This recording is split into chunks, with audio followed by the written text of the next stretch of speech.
उत्तर प्रदेश के प्रयागराज का कैंट थाना क्षेत्र, जहां कक्षा 11वीं में पढ़ने वाली एक लड़की 10 नवंबर की सुबह लगभग 8:30 बजे स्कूल जाने के लिए अपने घर से निकलती है। लेकिन देर शाम तक जब वो अपने घर वापस नहीं लौटती, तब परिवार वालों को उसकी चिंता सताने लगती है। जिसके बाद परिवार वाले उसकी हर जगह तलाश करते हैं। उसके दोस्तों से, उसके जानने पहचानने वालों से पूछताछ की जाती है, लेकिन उसके बाद भी लड़की का कोई सुराग नहीं मिलता। और फिर हर जगह तलाश करने के बाद जब लड़की का कुछ भी पता नहीं चलता, तब लड़की के फूफा, जो कि एक सैन्य कर्मी है, वो कैंट थाना पहुंचते हैं और मीडिया खबरों के अनुसार थाने पहुंचकर वो कहते हैं कि उनकी भतीजी कक्षा 11वीं में पढ़ती है, जो मूल रूप से सोराव थाना क्षेत्र के एक गांव की रहने वाली है। आगे वो बताते हैं कि लड़की के पिता मुंबई में रहकर गाड़ी चलाने का काम करते हैं और लंबे समय से उनकी भतीजी उनके यहाँ रहकर पढ़ाई कर रही थी। लेकिन देर शाम तक जब वो स्कूल से वापस नहीं लौटी, तब उन्होंने उसकी हर जगह तलाश की। स्कूल में भी पता किया तो ये बात सामने आई कि लड़की स्कूल ही नहीं पहुंची। और फिर ये सब सुनकर पुलिस वाले तत्काल गुमशुदगी की एक रिपोर्ट दर्ज कर लेते हैं और फिर शुरू होती है एक तलाश।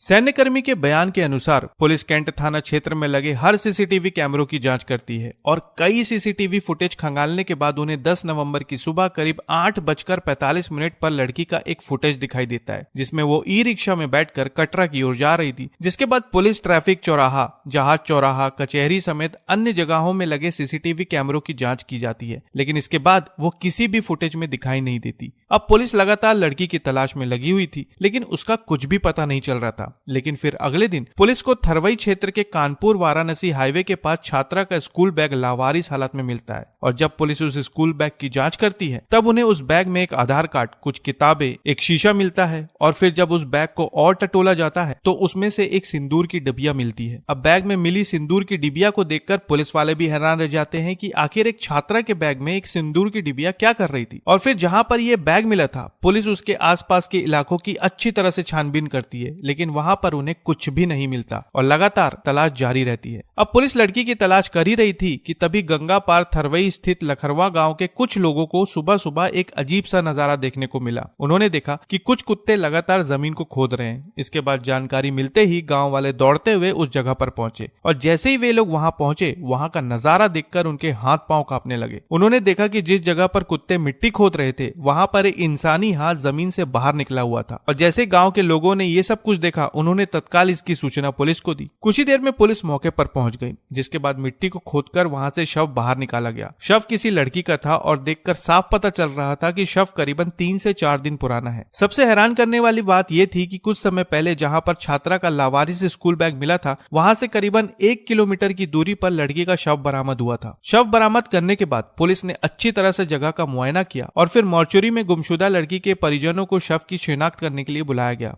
और जैसे ही परिजनों ने शव को देखा, वो शव को देखकर फूट फूट कर रोने लगे। फिर शव का पीएम करवाया गया और फिर देर शाम उसका अंतिम संस्कार कर दिया गया। लेकिन यहाँ पर सबसे हैरान करने वाली बात यह थी कि एक 17 साल की लड़की जो 11वीं कक्षा में पढ़ती थी, आखिर उसके साथ ये सब किसने किया और इसके पीछे की वजह क्या थी। और फिर इन्हीं सवालों का जवाब जानने के लिए पुलिस अपनी जांच तेज करती है। सबसे पहले पुलिस लड़की के मोबाइल फोन की जांच करती है, उसके कॉल रिकॉर्ड्स की जांच की जाती है, साथ ही सोशल मीडिया की सारी एक्टिविटी को ट्रैक किया जाता है। और तब ये बात सामने है कि लड़की लगातार इंस्टाग्राम पर किसी हर्षवर्धन नाम के व्यक्ति के साथ संपर्क में थी। इसके बाद पुलिस ने कुछ और सीसीटीवी फुटेज खंगाले, जिसमें छात्रा बाइक पर बैठकर किसी के साथ जाती हुई नजर आई। जिसके बाद पुलिस ने मोबाइल लोकेशन, कॉल डिटेल्स और टेक्निकल सर्वेलांस की मदद से हर्षवर्धन तक पहुंच बनाई और आखिरकार उसे मनसेता नदी के पुराने पुल के पास से गिरफ्तार कर लिया गया। हर्षवर्धन को हिरासत में लेने के बाद शुरू हुई उससे पूछताछ और सबसे पहला सवाल यही था कि आखिर उसने लड़की को क्यों मारा और इसके पीछे की वजह क्या थी। मीडिया खबरों के अनुसार यह बात सामने आई कि हर्षवर्धन सिंह एक सैन्य कर्मचारी है जो थरवई के कुसुमगर गांव का रहने वाला है। अब हुआ यह कि जून 2025 में उसकी मुलाकात इंस्टाग्राम के जरिए गांव की ही रहने वाली एक 17 साल की लड़की से हो गई। धीरे धीरे दोनों में बातों का सिलसिला शुरू हुआ और फिर देखते ही देखते दोनों के बीच प्रेम संबंध बन गए। अब 2022 से ही लड़की शहर के कैंट क्षेत्र में अपने फूफा के घर रहती थी और वहीं रहकर वो अपनी पढ़ाई पूरी कर रही थी और स्कूल आते जाते अक्सर उसकी मुलाकात हर्षवर्धन से हो जाती थी। रास्ते में ही दोनों एक दूसरे से बातें कर लिया करते थे, जिसके बाद धीरे धीरे दोनों का रिश्ता और भी गहरा होता चला गया। लेकिन फिर समय के साथ हर्षवर्धन की शादी कहीं और तय हो गई और 30 नवंबर 2025 को उसकी बारात जानी थी। लेकिन जैसे ही ये बात लड़की को पता चली तो उसने इसका विरोध करना शुरू किया। उसने कहा कि वो ये शादी नहीं होने देगी और अगर हर्षवर्धन ने उसके साथ शादी नहीं की तो वो इसकी शिकायत पुलिस में करवा देगी। अब ये सब सुनकर आरोपी बौखला गया। फिर मीडिया सूत्रों के मुताबिक उसने हमेशा के लिए लड़की को रास्ते से हटाने का प्लान बनाना शुरू कर दिया। इसके बाद 9 नवंबर 2025 को वो छुट्टी लेकर घर आया और घर आने के बाद उसने सबसे पहले बाजार से एक धारदार हथियार खरीदा और घटना के एक दिन पहले उसने रात भर लड़की से व्हाट्सएप पर बातें की और कहा कि 10 नवंबर को मैं मंदिर में तुमसे शादी करूंगा। फिर प्लान के अनुसार 10 नवंबर को छात्रा सुबह 8 बजे स्कूल जाने के लिए घर से निकली। रास्ते में बालन चौराहे के पास उसे हर्षवर्धन मिला।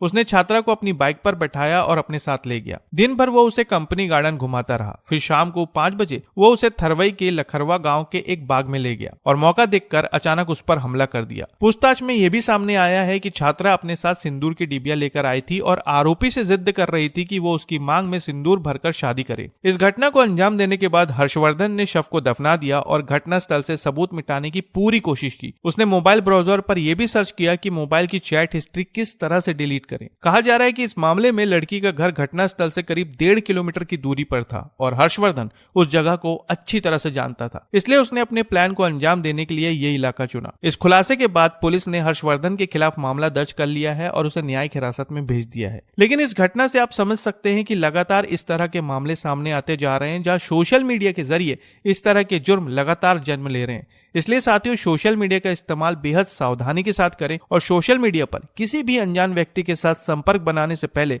उसके बारे में सब कुछ जान लें, क्योंकि आज के समय सोशल मीडिया पर आपको दोस्त कम और मौका परस्त लोग ज्यादा मिलेंगे। वैसे उत्तर प्रदेश के इस मामले पर आप क्या कहना चाहेंगे, कमेंट बॉक्स में जरूर बताएं और नई खबरों के लिए चैनल को सब्सक्राइब करना ना भूलें। तो फिर मिलते हैं साथियों बिल्कुल एक नई खबर के साथ, तब तक के लिए आपका बहुत बहुत धन्यवाद।